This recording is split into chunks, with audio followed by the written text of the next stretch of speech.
Pai Damião, você comentou sobre como lidar e vivenciar o caos. Qual seria, segundo a sua visão, seu entendimento profundo do ser humano e da vida, o melhor caminho para nós, indivíduos que estão nas suas casas, lidarem com este caos no mundo e na sociedade? Qual é o ponto de equilíbrio para isso? Entre, literalmente, você comentou, não se envolver ou ignorar, ou se envolver demais. Como encontrar esse equilíbrio para lidar com este gigantesco caos do mundo? Caríssimo, você utilizou uma palavra muito interessante que remonta aos campos mitológicos, campos da mitologia grega. A origem desta palavra, o caos. O caos, e aí vamos vivenciar uma jornada mitológica para, sim, colocar alguns créditos, antídotos. Né? Uhum. Ao se instalar o planeta, de acordo com o campo mitológico, existia uma grande força feminina neste planeta. A força que vocês creditaram como vocês, civilizações, não é? De outrora, Gaia. E então Gaia estava associada ao deus Urano. E então desta associação foi-se colocado o primeiro ato de violência que o campo histórico pode possuir nos seus artefatos e assim trazido pelo campo mitológico. Ou seja, Urano, em extremos ciúmes a Gaia, por conta da força de gestação e fecundação de Gaia, pois de tudo dela seguia e germinava, enquanto Urano estava acreditado pelas noites e pelas estrelas, mas Gaia era quem produzia as árvores, os frutos e tudo aquilo que estava manifestado na Terra. Então Urano começa em atos de violência para retroceder a força de Gaia. E assim vocês têm um marco mitológico como um primeiro campo da violência contra a mulher. No campo histórico planetário, Urano versus Gaia. E então, o filho de Urano e Gaia, Cronos, o senhor do tempo, das horas, da manifestação das escolhas que produziam as consequências posteriores, o senhor do futuro, do passado, do presente, então ceifa a vida do seu pai.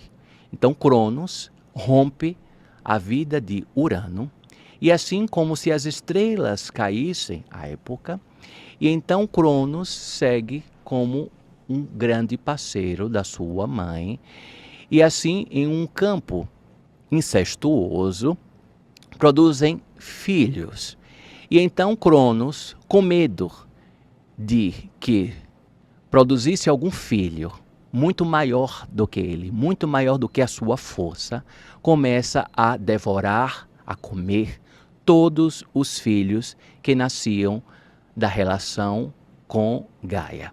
Então, tudo que era manifestado, tudo que Gaia produzia, as árvores, os rios, os lagos, as tempestades, tudo Cronos, ele engolia os seus próprios filhos, pois o Deus do tempo não tolerava que alguma outra força pudesse ser maior do que a lei do tempo, do que o Deus do tempo.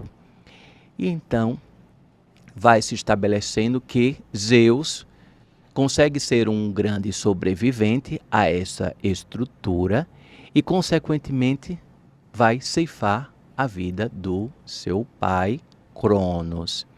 E com isto, com esta atitude, com a quebra, com a ruptura do Deus do tempo, nasce o caos. Nasce o caos. Então temos a origem desta palavra e desta reverberação energética que até este campo de hoje que vocês possuem e esta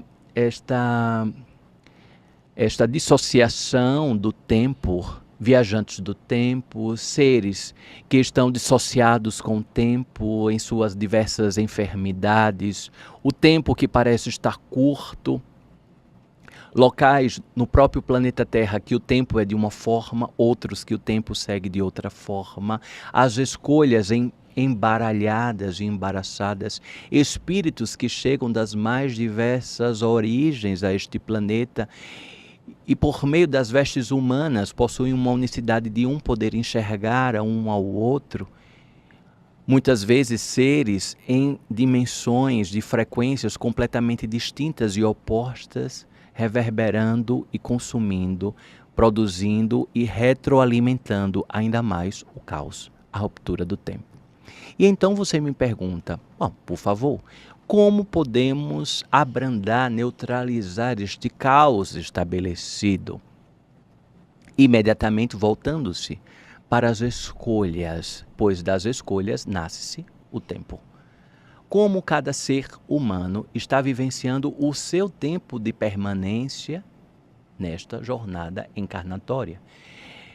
Vivenciar que vocês possuem um grande professor e moderador da espécie humana, que é a morte. Se não existisse a morte, vocês já teriam explodido o planeta.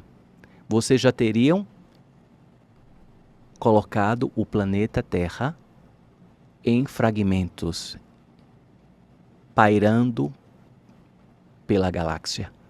Se não fosse o fator morte, vocês já estariam vivenciando os fractais do caos espalhado no campo da galáxia. Mas assim vocês ainda não fazem, porque vocês temem a morte. A morte ainda é um grande fantasma que amedronta a humanidade. E assim, por meio das escolhas, vocês ainda não conseguem avançar em um campo ainda mais caótico por conta deste grande freio que existe na humanidade, que é a morte, ou o imprevisível que pode estar por detrás da morte. Todos falam em plano espiritual, mas quem garante exatamente como é vivenciar no plano espiritual? Quem está na matéria. Quem está na matéria não quer vivenciar o plano espiritual. Por mais que diga que, por favor, é um fator, é uma etapa natural, caríssimos, eu tenho acompanhado cada vez mais os desencarnes, as passagens de tantos seres, e naquele momento de ruptura, o quanto é desafiador para tantos seres, e ali naquele momento em que o caos é vivenciado juntamente com o divino, o caos de tudo aquilo que é colocado em escolhas, todas as escolhas desestruturantes da sua vida.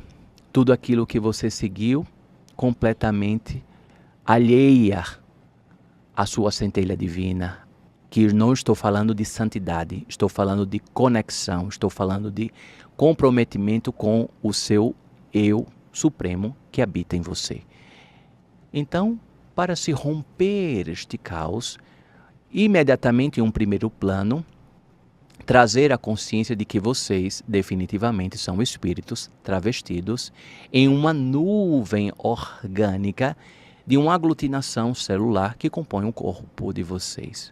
Como se fossem campos de essências moleculares, fótons, quarks, átomos, que compõem a aglutinação dos corpos de vocês, mas que vocês são espíritos.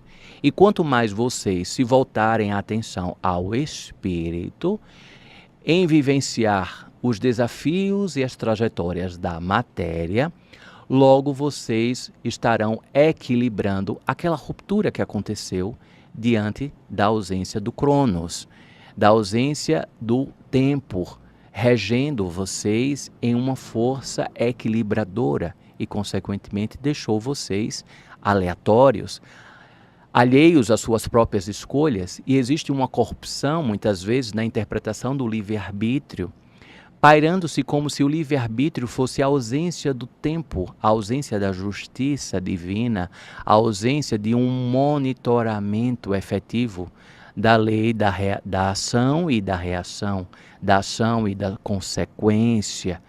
Caríssimos, o quanto vivenciar em um primeiro plano, estou dizendo somente um primeiro passo, em observar-se em espíritos. Vocês aqui, caríssimos, estão comprometidos com o que os espíritos de vocês pulsam e o quanto é desafiante e o quanto de convites de outras ordens podem surgir como fantasmas que vão pulverizando no ouvido de vocês para que vocês continuarem com tudo isso? Vão vivenciar outras coisas. Deem novas roupagens. Vocês podem encontrar baús de prosperidades de outras formas, mas atentar-se ao espírito, ao pulsar do espírito, o quanto isto é comprometimento com o propósito espiritual. E não estou falando de qualquer tipo de aglutinação religiosa, mas sim comprometimento com o seu próprio espírito, pulsante. E a matéria vai manifestando as consequências dessa trajetória. Sim, caríssimo.